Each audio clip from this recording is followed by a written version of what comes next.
Okay, hey guys. Hey guys, I'm here. What's up, BJ? How you doing? I'm good, man. Good. Yes, sir.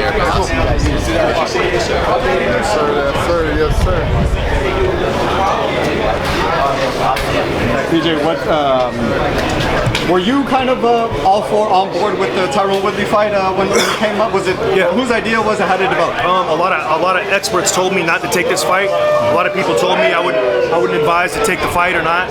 Definitely don't take the fight with Tyrone. But knowing what I know about Jake and what I've seen in the gym, we're whooping his ass. Watch this. I mean, this is about to be a real eye-opening fight. People don't think Jake's ready for it, but he's more than ready. And I'll be surprised if Tyrone gets to the 4th round. I really will. You know, like I told Jake, Robert Garcia told me, he's like, man, Jake's doing it the right way. You fight as a pro boxer, you fight kind of MMA guys the first 4 or 5 fights. Yeah. Is that kind of the general reaction you've gotten from the boxing community? I mean, boxing guys, a lot of them are like, hey, why does he fight a real boxing guy? But if you look at guys in the first 5, 6, 7 fights, they fight guys who nobody's ever heard of. Jake is fighting massive names in the UFC, massive names in the MMA world, and he's bringing them over to the boxing ring. So it creates a lot of hype, it creates a lot of hysteria, a lot of fan involvement, and 50-50. Honestly, like a lot of these people in these boxing communities and these MMA communities think Tyron's going to win. He's like an 80-20 favorite over Jake. So remember that after the fight, and remember what everyone was saying. So give Jake his credit. Definitely, man. Just quickly, man, as a boxer, I want to ask you some just straight boxer questions. Canelo, what do you think about his performance versus? Amazing. He's excellent. He's one of the best. His defense is phenomenal. His counterpunching, his body attack, his patience. He's just so good in there. Just so much to learn from a guy like Canelo. He's excellent. Is he the best pound for pound right on my list? Not even close. Yeah. Right. Tyson Fury and him. But I got Canelo ahead. I got Canelo ahead of Tyson, but Tyson's right there with him. And prediction for tomorrow, man. Paul versus Mayweather. Floyd. Floyd. I don't think Logan's gonna be able to hit him unless he just goes to the body non-stop. He's gonna have a tough time hitting Floyd. So I'm gonna keep it real. Like, I don't see him touching Floyd, and I hope he does. But I don't see Floyd's the greatest for a reason. So. Have you told Logan that? I mean, obviously you guys are all. If he asks me, I'll tell him. Right. He hasn't asked me, but if he does, I'll tell him. Right, for sure. BJ, I appreciate it, man. Cool. Tell the fans where they can follow you, brother. Yeah, BJ Flores Pro on Instagram, and tune in August 28th. Jake Paul, Tyron Woodley. There it is. Appreciate it. What's up, brother? What up, boss? How are you? Good to see you, man. What have you got? What's the reaction you've gotten from just family, friends, maybe even fellow fighters that you're actually taking a big challenge? Because I see a lot of kind of real guys, real fighters, real guys in the boxing game give you a lot of credit for going about it the way you are. Yeah, I think people are like, damn, you're really doing this now, huh? Like, this is a massive fight. They're giving me props. They're giving me kudos, and they're like, damn, this is the biggest fight yet. And people just really can't believe it. I don't think anyone expected me to take on a 5-time UFC world champion in my 4th pro fight. Like, who did Floyd Mayweather fight in his 4th fight? The guy was 0-0, like 0-4 or something like that. Same with Anthony Joshua. He fought like a guy who had 1 win. So I'm taking on a lot higher level of opponents earlier on in my career than a lot of these boxers ever do. I talked to Robert Garcia a couple weeks ago, and he said exactly what you said. He's like, Jake, I got to live a lot of respect to. He's like, he's fighting MMA guys the first 3 fights. He's like, I asked a bunch of guys in my gym, how many MMA guys did you fight in the first 5 fights? And they said like 2, and he was like, but no one can name those 5 guys. Exactly. You know what I mean? No, yeah. Exactly. And people have to somewhat respect that. And look, I want to challenge myself. I want hard opponents. That's why I'm going to rise to the occasion. I'm a game time player. And look, I could have gone and fought an NFL player. I could have fought Chad Johnson or the guy who's fighting on the undercard this weekend, the NFL star. Like, I could have fought the game, 6'9", all of these people. I would have knocked them out in 20 seconds. It's not fun for me. I want a real fight, and I want to be a real fighter, and that's what I'm doing. Tomorrow, obviously, a big fight with your brother and Floyd. Your brother obviously has a huge size advantage. What kind of advice did you give him, being that you've had a lot of success in the ring? Obviously, he's won, 0-2, I guess, well, amateur and the 0-1. Yeah.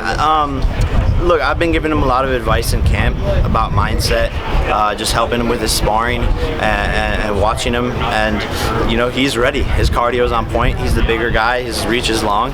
He's fast. He's elusive.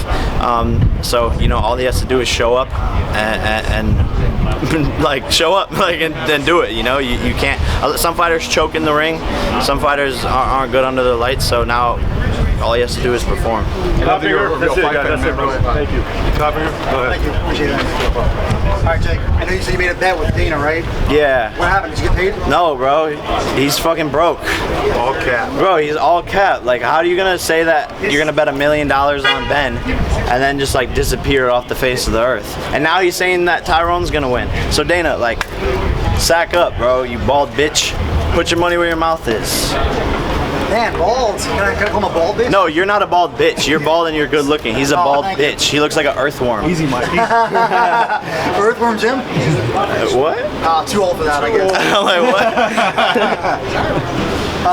You know, look, I heard people try to say, oh, Ben Askren took a dive. I was on the ring apron. That dude's face broke his fall. Yeah. You were actually the closest person to the knockout, I think. I mean, if you're going to take, like, I don't even know how, people are going to have excuses for anything at this point. They don't want to see me win.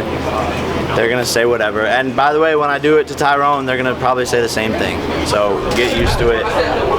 But you know, I think that people don't realize that this is not a novelty for you, that you're serious and you want to be great at boxing. And I think that look, I try to tell people all the time, like, you've only had, what, 3 pro fights, no amateur fights? Like, who were these other guys fighting in their 3rd fight? They had a long amateur career. You're pretty good for your, like, where you're at in your development, no? No, 100%. Like, I had an amateur career in sparring. You know, we've sparred over 200 times. My coach, BJ, was like, yo, we need to get your amateur career in the gym. You need to spar everyone. I've sparred everyone. 6 foot, 6, I've sparred a 6'9" guy. I sparred a guy who's 5'2" that's faster than lightning. I've sparred everybody. So I got my amateur career in the gym, and that's something that a lot of people don't know. A lot of people don't want to spar. A lot of people don't want to put in the work, but I put in the work, and here we are. And now I'm fighting these guys who are supposed to be good, and I'm better than them because I'm naturally talented. I'm younger. I want it more, and that's just the way it is. You know, not to blow up your ego anymore, but I've spoken to a lot of good fighters. Jojo Diaz, Tevin Farmer, Andre Berto. They all say the same thing. Jake Paul has hands. Those are my guys, all of them. So I got hands, bro. I got hands. On building the next generation behind him, and Taylor, one of his closest homies, is going to be next on that come up. June 12th. Tune in to Taylor Holder, baby. Let's fucking go. Hey, that's it, guys. And most humans have hands. So. They do. How much Spanish you learn in Puerto Rico, man? I'm trying, bro. I'm getting a Spanish teacher, but I'm bad. I'm bad. Before in April, you're fighting again in August. You're going to fight again before the end of the year.